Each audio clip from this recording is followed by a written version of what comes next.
Hello students, आज biology का 5th part है। हम आज बायोलॉजी के पार्ट में केंद्रक या न्यूक्लियस का अध्ययन करेंगे, स्टडी करेंगे। केंद्रक को इंग्लिश में न्यूक्लियस कहा जाता है और केंद्रक को नाभिक भी कहते हैं। केंद्रक की सबसे पहला क्वेश्चन जो बनता है उसकी खोजकर्ता कौन है, तो रॉबर्ट ब्राउन। कब की? 1831 में। दूसरा क्वेश्चन बनता है केंद्रक के अध्ययन को क्या कहते हैं, तो केरोनोलॉजी कहते हैं। केंद्रक को अध्ययन को क्या कहते हैं? केरोनोलॉजी कहते हैं। तीसरी बात, केंद्रक कहां स्थित होता है? कोशिका के ठीक सेंटर में स्थित होता है, मतलब केंद्र में स्थित होता है। क्लियर? केंद्रक के पास छिद्र युक्त झिल्ली होती है। कैसी झिल्ली होती है? छिद्र युक्त, जिसमें छेद होते हैं। फिर से बात कर रहे हैं, केंद्रक का खोज करता है रॉबर्ट ब्राउन है। खोज किसने की है? रॉबर्ट ब्राउन ने 1831 में। केंद्रक के अध्ययन को केरोनोलॉजी कहते हैं। साथ में बता देता हूं, कोशिका के अध्ययन को साइटोलॉजी कहते हैं। केंद्रक कोशिका के केंद्र में स्थित होता है और कैसी झिल्ली होती है इसकी? छिद्रयुक्त। इसका मुख्य कार्य होता है सारे के सारे कोशिका अंग पर नियंत्रण रखना, जैसे एंडोप्लाज्मिक रेटिकुलम के कार्य पर नियंत्रण रखना, राइबोसोम के कार्यों पर नियंत्रण रखना आदि। इसीलिए केंद्रक को कोशिका का नियंत्रक या सेल ऑफ कंट्रोलर कहा जाता है। क्लियर? केंद्रक को क्या कहा जाता है? कोशिका का नियंत्रक और सेल ऑफ कंट्रोलर कहा जाता है। क्लियर? आगे बात करते हैं। हमने पहले भी देखा कि जो कोशिका का बाह्य आवरण होता है, जो उसको स्ट्रक्चर बनाने में सहायता करते हैं, उसे क्या बोलते हैं? कोशिका झिल्ली। इसके अंदर जो संपूर्ण भाग होता है कोशिका झिल्ली को छोड़कर कोशिका के अंदर, उसे क्या बोलते हैं? प्रोटोप्लाज्म जीवद्रव। और केंद्रक झिल्ली और कोशिका झिल्ली के बीच में जो पार्ट होता है उसे बोलते हैं कोशिका द्रव या कोशाद्रव, मतलब साइटोप्लाज्म। क्लियर? फिर से हम अध्ययन करते हैं, एक बार और रिवीजन करते हैं। केंद्रक की खोज रॉबर्ट ब्राउन ने 1831 में की।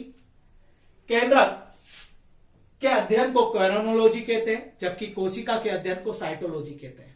केंद्रक के पास अपनी झिल्ली जो होती है वो छिद्र युक्त होती है, छेद होते हैं। केंद्रक कोशिका के समस्त अंगों पर नियंत्रण रखता है, इसलिए इसे कोशिका का नियंत्रक कहते हैं। क्लियर बात समझाई? कोशिका का नियंत्रक या cell of controller of cell कहते हैं। आगे चलते हैं बेटा। केंद्रक के मुख्य दो भाग होते हैं। एक तो क्या हो गया? केंद्रक झिल्ली।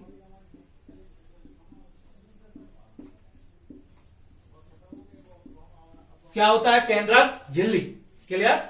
एक भाग क्या होता है? केंद्रक झिल्ली, और दूसरा भाग होता है केंद्रक द्रव।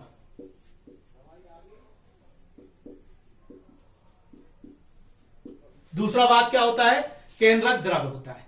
अब केंद्रक झिल्ली की बात करें तो केंद्रक झिल्ली केंद्रक द्रव को कवर करके रखती है और ये केंद्रक को क्या करती है? आवरण बनाने में सहायता करती है, शेप बनाने में सहायता करती है, शेप में रखने की सहायता करती है। अब केंद्रक द्रव, नेक्स्ट टॉपिक क्या होगा आपका? केंद्रक द्रव क्या होगा? केंद्रक द्रव का मुख्य भाग क्रोमैटिन होता है ना? क्रोमैटिन कहते हैं। जो केंद्रक द्रव के अंदर जो मुख्य भाग है, ये जो मुख्य भाग है इसके अंदर जो भरा हुआ है उसे क्या कहते हैं? क्रोमैटिन कहते हैं। क्या कहते हैं उसे? क्रोमैटिन कहते हैं। क्रोमैटिन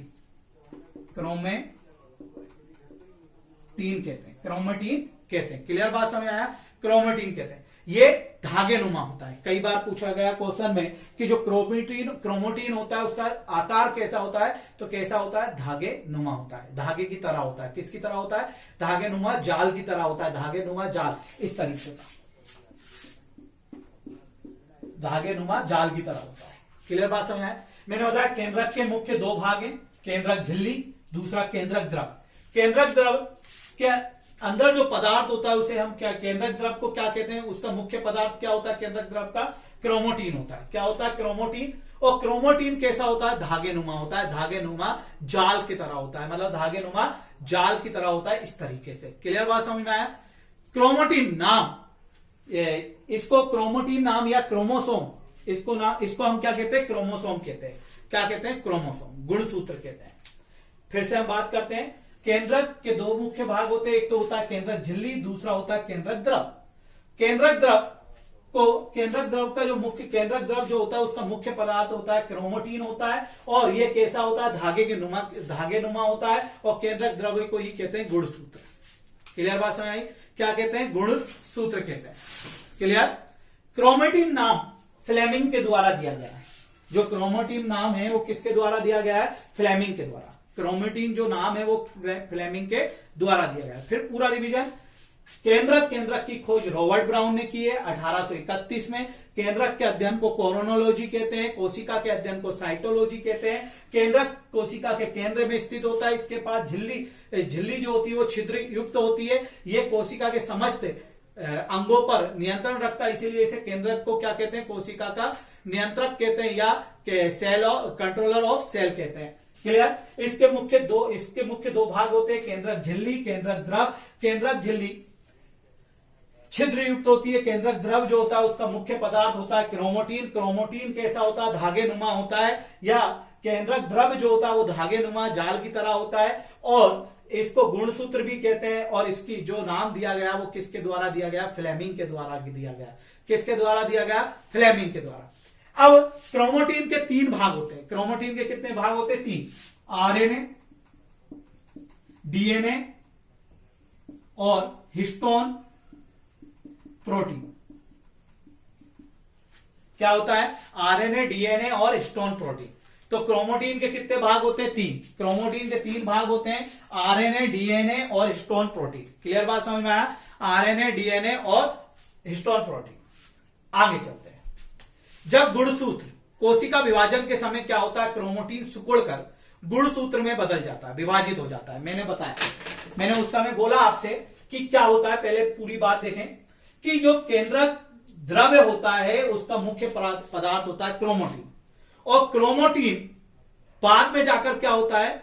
सिकुड़कर गुणसूत्र में बदल जाता है, क्रोमोसोम में बदल जाता है। गुणसूत्र को इंग्लिश में क्या बोलते हैं? क्रोमोसोम। गुणसूत्र में बदल जाता है। केंद्रक क्रोमोटीन के 3 भाग होते हैं, आरएनए, डीएनए और हिस्टोन प्रोटीन। क्लियर बात समझ में? कौन सा होता है? आरएनए, डीएनए और हिस्टोन प्रोटीन। जब क्रोमोटीन गुणसूत्र में विभाजित होता है तो क्या होता है? क्रोमोटीन सिकुड़ता है तो गुणसूत्र में विभाजित हो जाता है, गुणसूत्र बन जाता है। गुणसूत्र को आनुवांशिक का वाहक कहा जाता है। गुणसूत्र को आनुवांशिक का वाहक कहा जाता है। क्यों? क्योंकि जो गुणसूत्र होते हैं उन्हीं पर जीन लगे होते हैं, और जीन में क्या होती है? आनुवांशिक सूचनाएं होती हैं। जीन में क्या होती है? आनुवांशिक सूचनाएं। तो मैं बताता हूं कि जो गुणसूत्र है, क्रोमोसोम है, उसे आनुवांशिक का वाहक कहा जाता है, जबकि क्रोमोटीन को आनुवांशिक का मुख्य पदार्थ कहा जाता है। आनुवांशिक का क्या कहा जाता है? मुख्य पदार्थ। अब आगे पूरा रिवीजन। केंद्रक की खोज रॉबर्ट ब्राउन ने 1831 में की। केंद्रक के अध्ययन को कोरोनोलॉजी कहते हैं, कोशिका के अध्ययन को साइटोलॉजी कहते हैं। केंद्रक एक छिद्र युक्त झिल्ली रखता है, और केंद्रक सभी कोशिका अंगों पर नियंत्रण रखता है, सभी कोशिका अंगों पर नियंत्रण रखता है, इसलिए इसे कोशिका का नियंत्रक या कंट्रोलर ऑफ सेल कहा जाता है। क्लियर बात समझ आई? इसके मुख्य 2 भाग होते हैं, एक तो केंद्रक झिल्ली और दूसरा होता है आपका केंद्रक द्रव। केंद्रक द्रव का मुख्य पदार्थ क्रोमोटीन होता है, जिसका नाम फ्लेमिंग ने दिया है। और क्रोमोटीन जो है वो सिकुड़कर गुणसूत्र में विभाजित हो जाता है। गुणसूत्र को इंग्लिश में क्रोमोसोम कहते हैं। गुणसूत्र आनुवांशिक का वाहक होता है, जबकि क्रोमोटीन आनुवांशिक का मुख्य पदार्थ होता है। क्रोमोटीन क्या होता है? आनुवांशिक का मुख्य पदार्थ होता है। अब आगे चलते हैं, गुणसूत्र की बात करते हैं। गुणसूत्र की खोज, आपके जो गुणसूत्र है उसकी खोज की स्ट्रासबर्ग ने। गुणसूत्र की खोज किसने की? स्ट्रासबर्ग ने। अभी मैं बताऊंगा इसमें कितना वाटर होता है कोशिका के अंदर, सब कुछ बताऊंगा, है ना। अब गुणसूत्र की बात करते हैं। गुणसूत्र को इंग्लिश में बोलते हैं क्रोमोसोम। क्या बोलते हैं बेटा? क्रोमोसोम बोलते हैं। गुणसूत्र की जो खोज की वो की स्ट्रासबर्ग ने। गुणसूत्र की जो खोज की वो स्ट्रासबर्ग ने की, जबकि इसका नामकरण डब्ल्यू वोल्टियर ने 1888 में किया। बात गुणसूत्र की हो रही है। किसकी हो रही है? गुणसूत्र की। इंग्लिश में इसको क्या बोलेंगे हम? क्रोमोसोम। क्या बोलेंगे इंग्लिश में? क्रोमोसोम।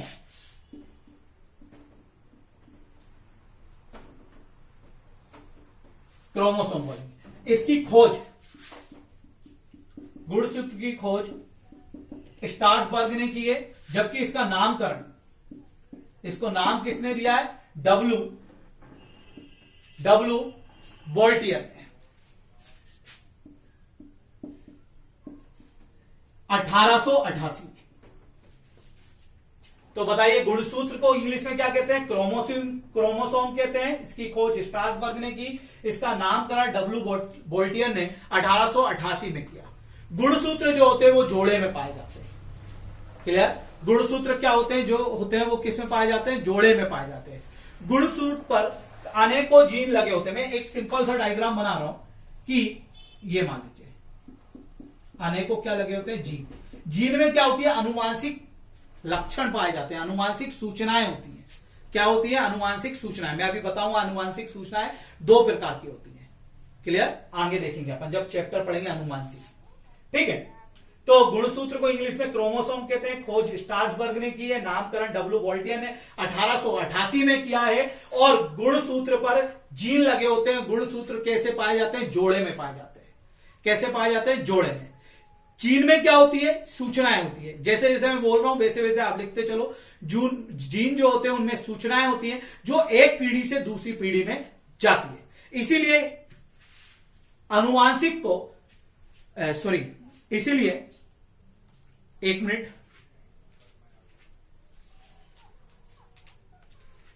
ठीक है, इसीलिए अनुवांशिक को इसीलिए गुणसूत्र को अनुवांशिक का वाहक, क्रोमोटीन को अनुवांशिक का मुख्य पदार्थ और जीन को कारक इकाई कहते हैं या क्रियात्मक इकाई कहते हैं। क्लियर बात समझ में आया? जीन को क्या कहते हैं? क्रियात्मक इकाई कहते हैं या अनुवांशिक का कारक कहते हैं।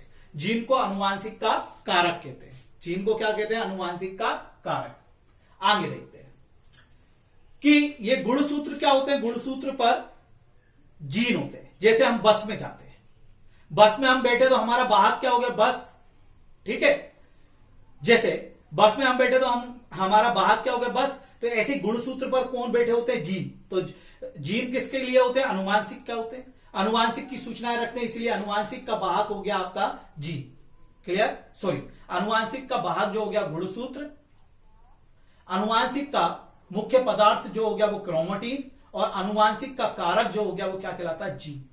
अनुवांशिक का कारक क्या कहलाता है? जीन। ओके,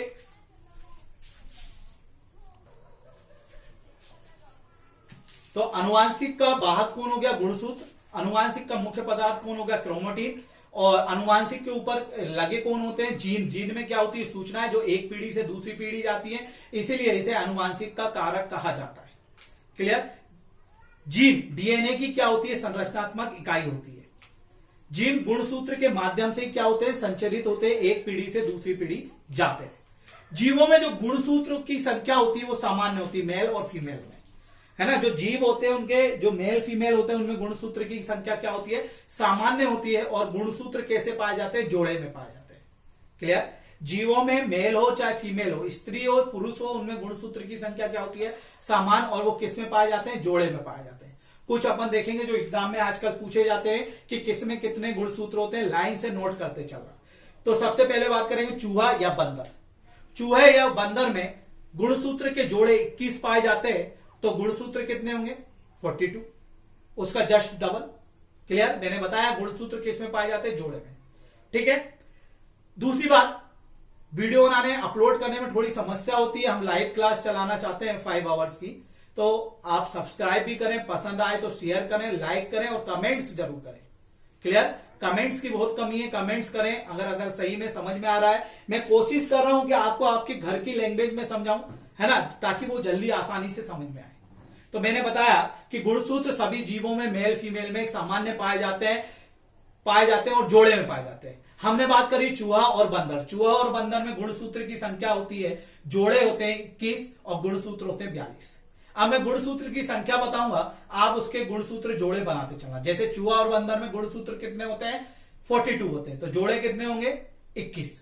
फिर बात करेंगे मच्छर। मच्छर जो होता है उसमें गुणसूत्र के 6 पाए जाते हैं। तो जोड़े कितने होंगे? 3। सारे क्वेश्चन एमपीएसआई, एमपी कांस्टेबल आपके जहां तक चलिए तो आगे आपके इसमें रेलवे, एसएससी सारी जगह पर पूछे जा चुके हैं। ठीक है, तो मैंने बताया चूहे में कितने होते हैं गुणसूत्र? 42। बंदर में कितने होते हैं? 42। इनका आधा जोड़े कितने हो जाएंगे? 21। मच्छर में कितने होते हैं गुणसूत्र 6, तो इनके जोड़े कितने हो जाएंगे 3। मक्खी में होते हैं 12, तो इनके जोड़े कितने हो जाएंगे 6, लिखते चलिएगा। खरगोश पे होते हैं 44, तो इनके जोड़े कितने हो जाएंगे 22। आपके चिंपांजी, आलू, तंबाकू, क्या बताया मैंने, चिंपांजी, आलू और तंबाकू, इसमें गुणसूत्र की संख्या होती है 48 और जोड़े कितने हो जाएंगे आपके 24। मटर का जो दाना होता है जिसमें गुणसूत्र की सबसे पहले जीन की अनुवांशिक की खोज की गई थी, वो मटर के पौधे में ही की गई थी।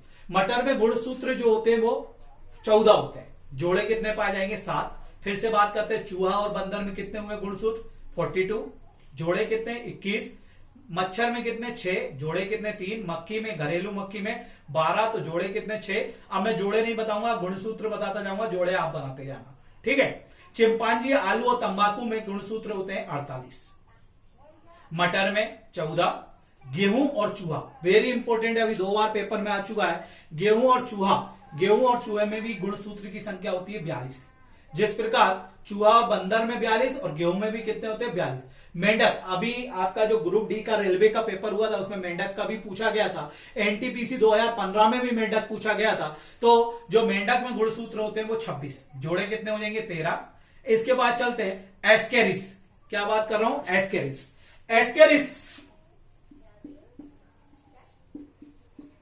एस्केरिस में गुणसूत्र 2 होते हैं, जोड़ा कितना होता है 1। सबसे कम गुणसूत्र कौन सा जीव रखता है, तो एस्केरिस रखता है।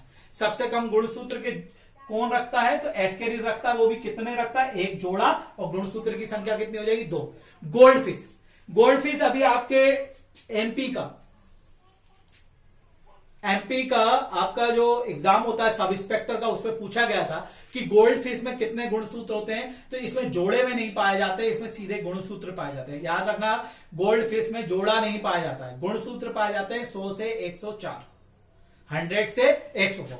100 भी हो सकता है, 101 भी हो सकता है, 102 भी हो सकता है, 103 भी हो सकता है, 104, अलग अलग प्रजाति है गोल्ड फिश की। क्लियर, इसमें जोड़े नहीं पाए जाते। फिर बात करते हैं मानव, मनुष्य में गुणसूत्र होते हैं 46, तो जोड़े कितने हो जाएंगे 23। वैसे ही बात करते हैं हम नींबू का क्वेश्चन अभी एसएससी में आया था कि नींबू में कितने गुणसूत्र होते हैं 18 से 36, इसमें जोड़े नहीं पाए जाते। गुणसूत्र मैंने अभी बताया गोल्डफिश में भी कितने होते हैं 100 से 104, जोड़े नहीं पाए जाते। नींबू में कितने होते हैं 18 से 36, जोड़े में नहीं पाए जाते। कुत्ते में होती है 78, डॉग जो होता है उसमें गुणसूत्र की संख्या, क्रोमोसोम की संख्या होती है 78। इसके बाद करें बिल्ली अभी आपके ग्रुप डी के पेपर में पूछा गया था, बिल्ली में कितने गुणसूत्र होते हैं, तो 38, इसके जोड़े कितने होंगे 19। क्लियर, जिनमें जोड़े नहीं पाए जाते मैंने उनके नाम बता दिए, बाकी जितने गुणसूत्र बता रहा हूं उसके आधे कर लोगे तो जोड़े मिल जाएंगे। क्लियर, कबूतर में 80 होते तो जोड़े कितने होंगे 40। घोड़ा में 64 होते हैं गुणसूत्र, तो जोड़े कितने होंगे 32।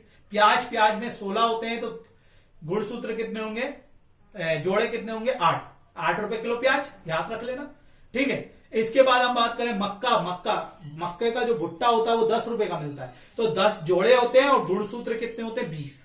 मक्के के 2 बार पेपर में आ चुका है, एमपी एसआई में आया था, ठीक है।